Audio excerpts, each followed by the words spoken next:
Good morning to everybody. Thank you for being here this morning. For those of you that are keeping track, this will be day 20 days since the Democrats recklessly shut down the United States government. And the Democrats are making some very costly history here. Don't lose that in all that's happening. This is now the third longest shutdown in history. And when you look at it carefully, it is now already the longest full shutdown of all time. You had an example in 2018, and you had one back in 1995 that were longer, but they were partial shutdowns because they only affected a part of the federal government. This is everything. And it's also important for us to note, this is the first time in history that any party has had the audacity to shut down the government over a totally clean, nonpartisan continuing resolution. This is a political stunt, and it's the first time it's been done, and it is the most costly, most selfish, most dangerous political stunt in the history of the United States Congress, because as we have stood here day after day after day explaining all the Americans who are being harmed by this nonsense. And the Senate Democrats have zero shame about this. They don't have any shame at all about the pain that they're inflicting upon hardworking families, upon soldiers and law enforcement officers and veterans and the elderly and the disabled and women, infants, and children. Services to all those categories and paychecks to those folks are being stalled because Democrats are playing games. Today, Leader Thune in the Senate will once again bring the clean, nonpartisan CR to the floor for a vote. They will have another chance. Democrats will have their 12th opportunity to pass the bill. It is the same bill that they themselves supported just 7 months ago. Chuck Schumer gave impassioned speeches on the floor about how it was the only option. And don't forget, they did it 13 times under the Biden administration. Very similar measures, but not now. Something's changed. Over the weekend, we saw what it was all about. The Democrats made crystal clear that this is about politics. The politics were on full display. The politics, the spectacle, is what the mobs, the crowds, the rallies this week were all about. It was quite ironic, though. The irony was very glaring. They called it the No Kings Rally. But the great irony, of course, that we pointed out over and over was if President Trump was a king, the government would be open. If President Trump was a king, he would have closed the national parks and the National Mall, so they couldn't have had the rally out here. By the way, that's what President Obama did during the shutdown in 2013, closed all the parks and the National Mall. Here in Washington, you had Senators Bernie Sanders and Chris Murphy and Cory Booker and others marching in the streets. And these are the same senators who voted over and over to shut down the legislative branch and hand the reins to President Trump. They're decrying the situation that they themselves created. This has always been about the spectacle. Chuck Schumer himself joined the spectacle in New York City. And it's interesting to note his activities there. He was standing side by side some of the most radical groups that maybe ever assembled on U.S. soil. They openly advertised as co-sponsors of the event in New York City. The Communist Party USA, the Democrat Socialist of America, the Freedom Socialist Party, the Young Communist League of New York, many others. Do we need any further evidence? They're not hiding this. They're out in the open. They're not shy about it. Because this is the core constituency of the modern Democratic Party. These are objective facts. Look at what's happening. Open your eyes. It is exactly why Chuck Schumer is pandering in this whole charade. We've explained from the very beginning, this shutdown is about one thing and one thing alone: Chuck Schumer's political survival. Now, I noted on Friday the lead organizer of the rallies this weekend issued an open threat to Democrats. Quote, "The cavalry is coming in on October 18th, and they're either going to be celebrating with you, or they're going to be calling for new leadership." Now that's a direct threat to Chuck Schumer, and he heard the message. So did Hakeem Jeffries in the House. And that's why neither of them were here doing their jobs. Instead, they were out in New York and California. They were catering to the same radical base that is just days away from electing an open Marxist as mayor of New York City. And now that Chuck Schumer has had his spectacle, he's had his big protest against America, this is our plea. We're asking, and I think everybody in this room and everybody watching, listening to our voices this morning should be hoping that he is finally now ready to go to work and end this shutdown and stop inflicting pain on the American people.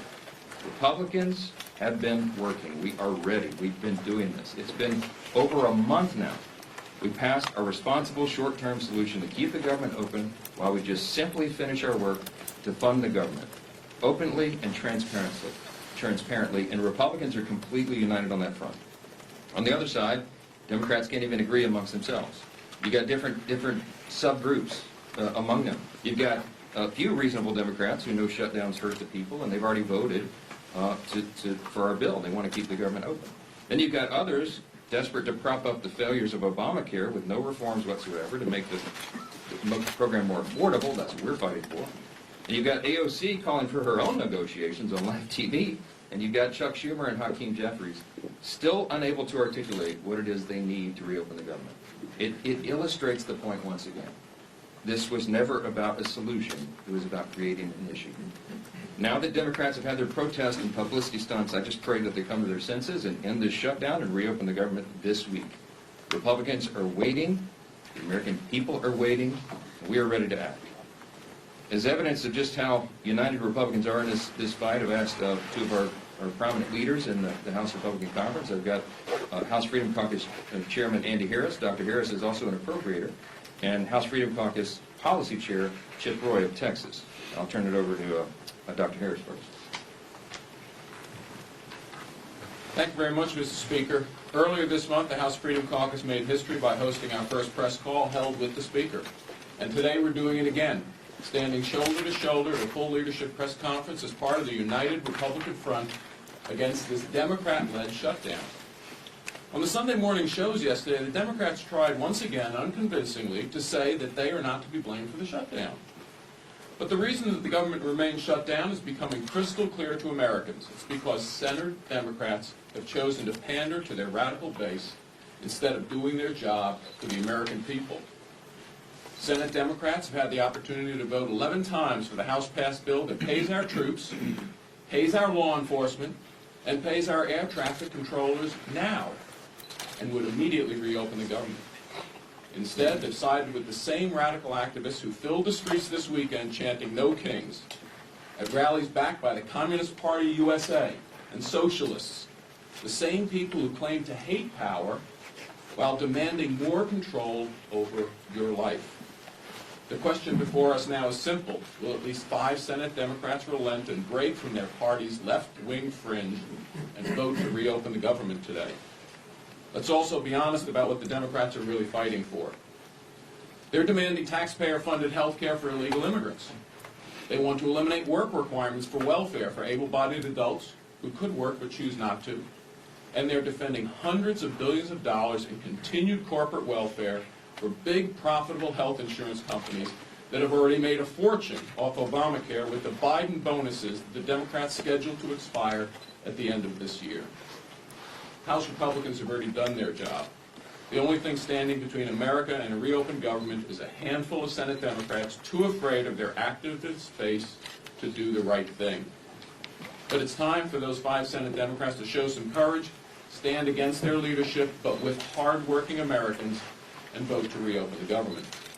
I want to close by thanking Speaker Johnson for his leadership in standing firm against the radical left's unreasonable demands and for standing with the American people.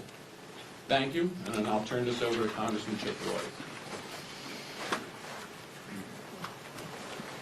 Thanks, Andy, and I want to thank the Speaker and the leadership team and the President for their leadership during these last several weeks. I'd say it's good to see you, but I mean, honestly, I'd rather be in Texas. But I'm happy to be here today with these guys. No one disputes one obvious fact. It is Democrats who have chosen not to fund government. I mean, at least establish that truth, right? It is in fact the truth. And the question is why? And you saw it on Saturday. It was basically for a political rally. Rally for cover for Chuck Schumer, who's in his own political battle in New York. That's the truth. And the irony of this is, this No Kings rally. What are we actually talking about? I mean, it wasn't President Trump, but Democrats who tried to make us take a shot or lose our job. It wasn't President Trump, but Democrats who were burning our cities to the ground in 2020 and attacking police officers. It wasn't President Trump, but it was Democrats who want to push boys into girls' locker rooms, who want to force surgeries upon children. It wasn't President Trump, but Democrats who pushed fraudulent mail-in ballots in 2020 and left the elections in question. And then when Americans dared to question that stuff, they sought to jail the American people. They weaponized the government against the American people. And now they want to turn around and say they're going to have a No Kings rally? This is the dying breath of a bankrupt party, in my humble opinion. All too happy to shut down the government, then have a Chicago teacher walk around with this symbol against her neck. Somebody tell me how that's appropriate. Where are the Democrats that are crying out about how horrific that was? And by the way, where are the Democrats who are calling out the Attorney General in Virginia for calling on the death of children of a political opponent? Where is Abigail Spanberger, one of our former colleagues running for governor of Virginia? Do they not have the courage to call out fellow Democrats for that absurdity? The truth is, we have a president. We don't have a king. We have a president who loves our country, who rightly said yesterday that he's working his ass off to make this country great. He is correct. Brokering peace deals in the Middle East, rebuilding our military, rooting out DEI and critical race theory, declaring cartels as terrorist organizations, focusing on Antifa, defunding the World Health Organization, getting us out of UNRWA, making sure that we target the Southern Poverty Law Center, who are, going after people like our friends at the Family Research Council, or ultimately Charlie Kirk, securing the border, passing the Lake and Riley Act. These are the things the American people want us to do, not shutting down the government for political rallies. And the truth is, the Marxists, the radicals, and the Islamists, the Democratic Party promoted this weekend, they cannot handle the truth. The truth is that there is a king, and that king is Jesus. And the president has been willing to say it, his administration has been willing to say it, and Charlie Kirk was willing to say it, and he got killed for it. Democrats are using this ridiculous political exercise to hold hostage the government of the American people, pretending it's about health care. Meanwhile, it is Democrats who have been holding the American people hostage to an unconscionably broken health care system that they themselves created. We're saying no more. We're the party that's standing up for hardworking Americans who can't afford health care, who can't afford insurance. We're not for giving more money to the insurance companies. We're not for a $400 billion blank check to big corporate America and corporate welfare, like my friend from Maryland said. We're not for health care for illegal aliens, but for standing up for American citizens to be able to afford health care, to carry forward the president's good policies, like short-term limited duration plans, and other ways that people can actually go and afford health care. We're for law and order. We're not for hate-filled lawlessness. We're for common sense, not radical surgeries on our children without parental consent to say a boy can be a girl. We're for the message of hope, hope born in the freedom of those who fought to give it to us through their blood, and also through the blood of our Savior, Jesus Christ. Republicans are working to make America great again. Democrats have been trying to run out the clock. And for Hakeem and Chuck, their time is up. Turn it over to Steve. Thank you, Chip. Well, you can see Republicans are united strongly in working to open the government back up. We all voted to prevent a government shutdown, and that bill went through the House weeks ago on almost exclusively a party line vote. And since then, for weeks and weeks, that bill has been in the Senate, where Democrats, led by Chuck Schumer, consistently have voted to shut the government down. And we've said all this is about is Chuck Schumer trying to appease his most radical base, the most far-left elements of the Democrat Party, the people who have taken over the Democrat Party. Frankly, they've held Chuck Schumer hostage, and so now Chuck Schumer is holding the American people hostage. And this weekend, we got to see on display what that Hate America rally we've been talking about was really all about. You could see some of the signs. These are just a few. But over and over again, you could see signs like 8647. I think everybody knows what that's about. Multiple signs like that advocating for the death of our president. And where are the Chuck Schumers of the world calling that out? They didn't call it out. They actually went and celebrated with those people that are advocating for the murder of President Trump and other Republicans. It's insanity. Yet that's where the Democrat Party in Washington has gone. Most Democrats around the country don't buy into that far-left radical socialist base that Chuck Schumer's catering to. And that's why so many are walking away from that party. But in the meantime, that's who is controlling the Democrat Party here in the United States Senate. and in Congress. And that's why we continue to be at this stalemate. Not because there's some ability for us to come together and find a common ground. We've been trying. We had a provision in the working families tax cut that would have lowered premiums for families, healthcare premiums, by 11%. It was scored by the Congressional Budget Office to do that. 11% reduction in premiums for families. And you might ask, well, why is that not law of the land? Because it passed the House. But when it got over to the Senate, it was Senate Democrats who went to the parliamentarian and fought to get that provision removed because they don't care about lowering premiums for families. They really don't, and they showed it over and over again. What do they care about? They care about catering to the most radical elements of their base. You could see the sponsors, and it's been mentioned before, the Communist Party of America, the Socialist Party. Well, that's who's taken over the Democrat Party. It's not who America is.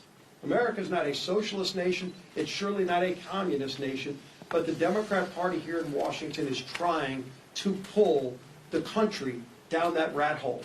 We've seen it over and over again. That experiment's been tried time and time again, and you could go look at the scrap heap of history to see other countries where it's failed. Why won't they go protest over in those countries and just be a part of those countries where it's already failed? But they come here and they lie about our president. They call him a king, where, ironically, they're also advocating for the death of that democratically elected president. And so you've got to see it all on full display. And hopefully that's what Chuck Schumer needed to go through to show them that he's still keeping the government shut down to appease that group. But now that rally is over. And the pain that he has inflicted on American families continues. It's time for Chuck Schumer to end the pain he's inflicting on millions of American families. And finally vote, just 5 Senate Democrats need to come together to vote to open this government back up again. We still have big differences, and we'll be negotiating our differences in the weeks ahead. But it's time he releases the American people from this crazy experiment. With that, bring up our whip, Tom Everett.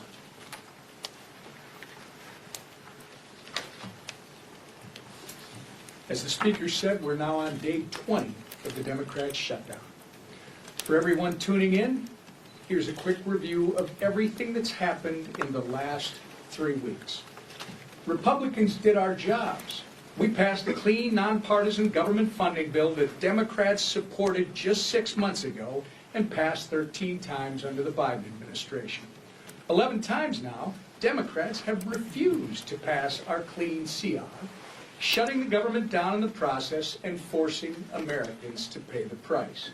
In order to simply turn the lights back on, Chuck Schumer and Hakeem Jeffries have demanded $1.5 trillion in new spending for things like taxpayer-funded health care for illegals and cutting $50 billion from our rural health care fund. They've taken the American people hostage while pointing fingers at us for refusing to concede to their absurd wish list of demands. But Republicans have been clear. We will not negotiate under hostage conditions, nor will we pay a ransom.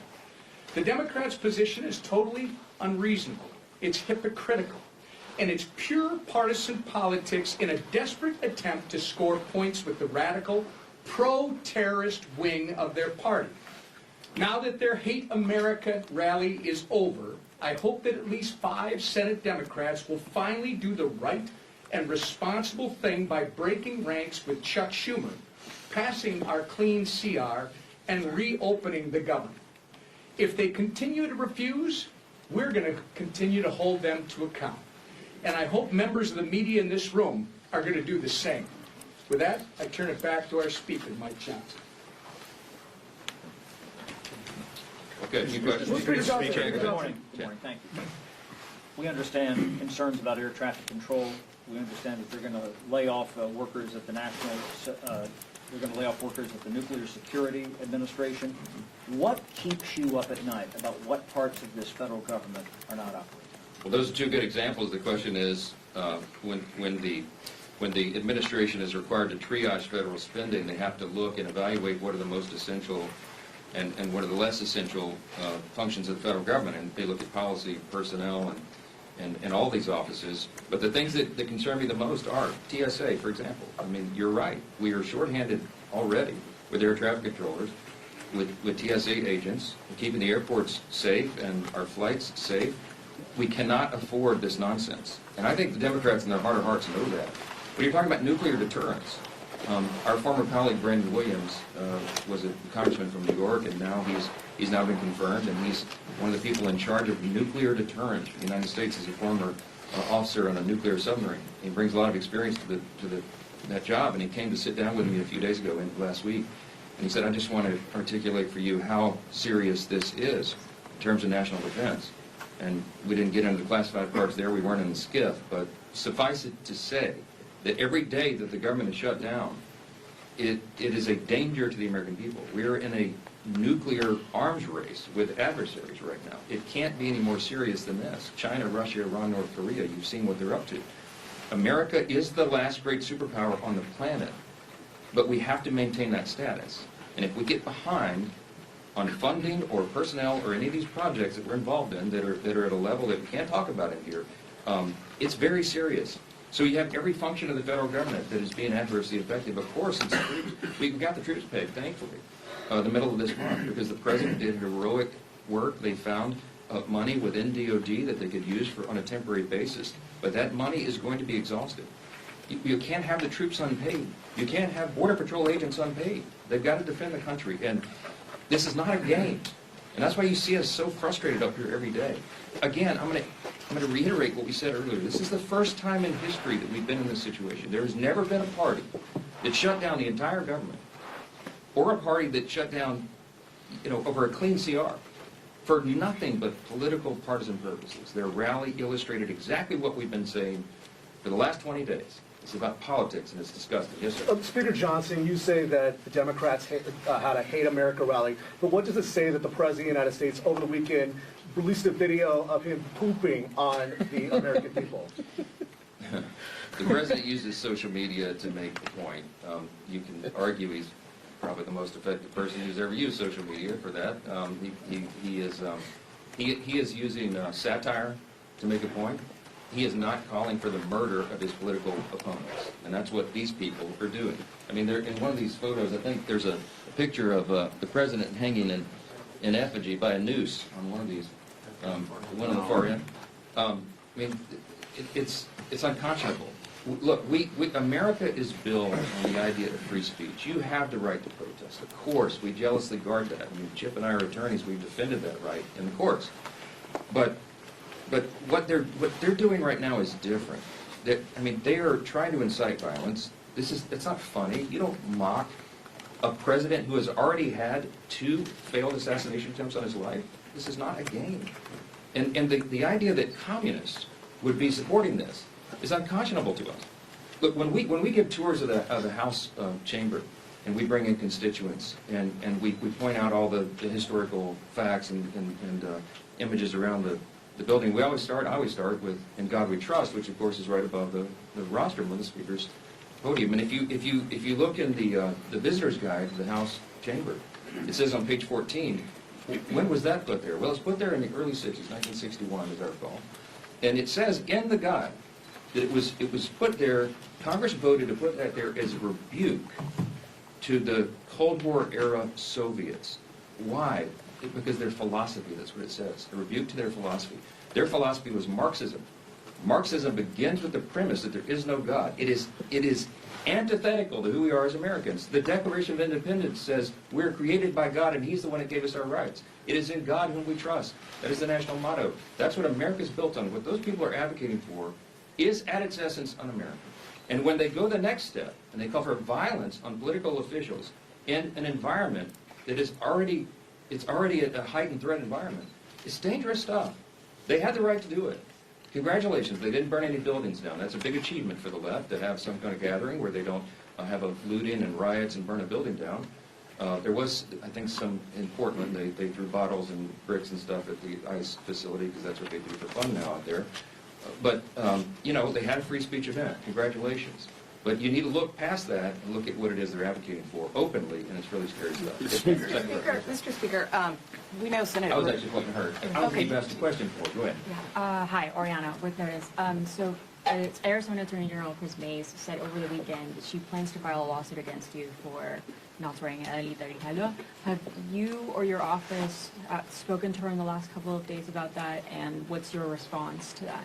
Oh, my goodness. Okay, yes, so yet another Democrat politician from Arizona is trying to get national publicity, so now it's the state AG who's going to sue me because Grijalva is not, Rep-elect Grijalva is not yet sworn in. Let me go through this again for you, and I have some updates. First of all, following the Pelosi precedent, I was on some of the Sunday shows and was asked about this because this is all they have to talk about right now. When Julia Letlow was elected under very similar circumstances to fill the seat of her deceased husband who passed away tragically by COVID, Nancy Pelosi, Speaker Pelosi at the time, took 25 days to administer the oath of office to her.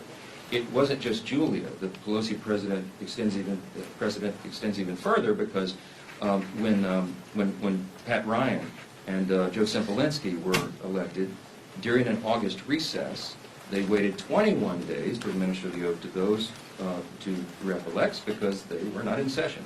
We are not in legislative session.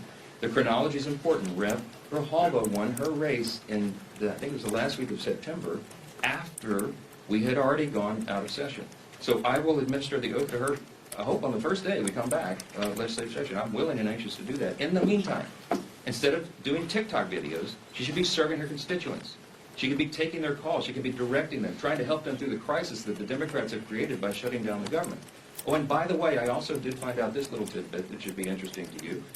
When a rep-elect comes in on a special election in particular, it is up to the leaders of her party, his or her party in the House, to give them guidance and direction. One of the first things they do is reach out, what we do, is reach out, majority leader, or reaches out to the rep-elect and says, hey, welcome, congratulations, here's all the things you need to do, here's the office of the chief administrative officer of the House, and they will help you get all of your computers set up and your passwords and all the rest. That call was apparently never made by Rep. Grijalva, and I don't know if the Democrat leader's office didn't inform her of that. But I found out this morning that the person who runs that office in the chief administrative office is on furlough because they voted to shut the government down. And so that person didn't reach out affirmatively, but now it's been sorted out, and I'm told they're going to her office today because she made a TikTok video saying that she couldn't use her computers. Well, she'll be able to use her computers now. Okay, she has 16 staffers. They need to be taking calls. They need to be helping their constituents, just as Republicans are out in their districts right now, helping them navigate the chaos that is created by Democrats who are playing political games. Are we not fast approaching the point where this CR doesn't buy you time for appropriations? Well, I would defer to my appropriator buddy up here, but here's the thing. The appropriators have been doing great work. They're continuing to work. Even during the shutdown, they're working individually and on their subcommittees and among themselves and even across the aisle to get the next batch of appropriation bills ready for passage. Is the time eroding quickly? Yes. Is it dangerous for them to shut the government down right now? Yes, because we have very pressing matters that we need to handle, but we can't do it when the Senate is stalling all of that, stopping it. We passed 12 separate appropriations bills through the House committee. They've done their work. 3 of them off the House floor. 3 bills off the Senate floor. They don't match up exactly, so we're going to conference committee on that. We have to finish that process. We have to rebuild the muscle memory for regular order, because that is how we serve as good stewards of the American taxpayers. We're anxious to do that. We hope the Democrats will see the light. We hope that you will ask them the tough questions this week. Why in the heck are you doing this? What is the point? What is the purpose? And don't let them say it's about Obamacare subsidies, because that was always going to be the subject of debate internally and across the aisle between the caucuses and amongst everybody in the month of October. And they are now eating up the clock for us to have the thoughtful debate about reforms and things that might be necessary if indeed that's going to be extended. So it's on them. You need to ask them the tough questions. We're here to do the work. We'll continue to do it. Thank you. Speaker Mike Johnson held a press briefing on Monday, marking day 20 of the ongoing government shutdown. Standing alongside key House Republican leaders, Johnson placed full responsibility for the crisis on Senate Democrats, calling the standoff the most selfish and dangerous political stunt in the history of the United States Congress.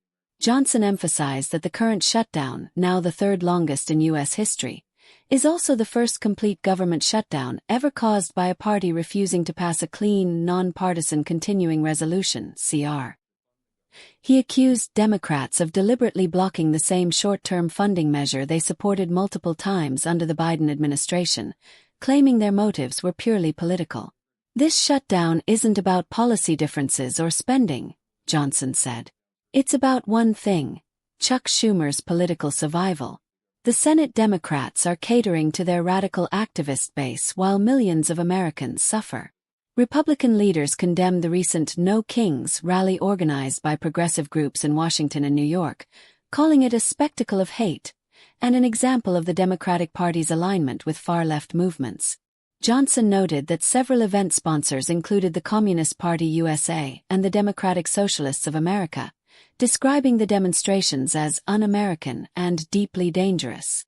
Representative Andy Harris of Maryland and Representative Chip Roy of Texas joined Johnson, underscoring the GOP's message that Senate Democrats have chosen politics over governance.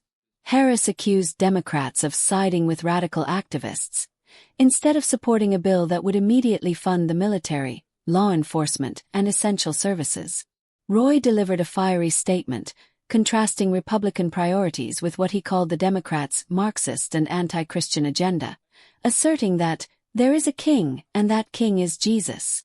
Other House Republicans, including Steve Scalise and Tom Emmer, echoed the same theme, insisting that Republicans have done their part to prevent a shutdown by passing a clean CR weeks ago.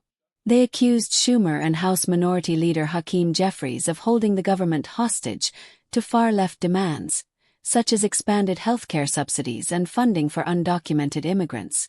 Johnson warned that the shutdown's impact could become increasingly severe, threatening air travel safety, nuclear defense programs, and national security readiness. Every day the government remains shut down, it puts our nation at risk, he said, pointing to ongoing challenges at TSA, the Nuclear Security Administration, and the Department of Defense. He concluded by urging Democrats to end the political games and vote to reopen the government.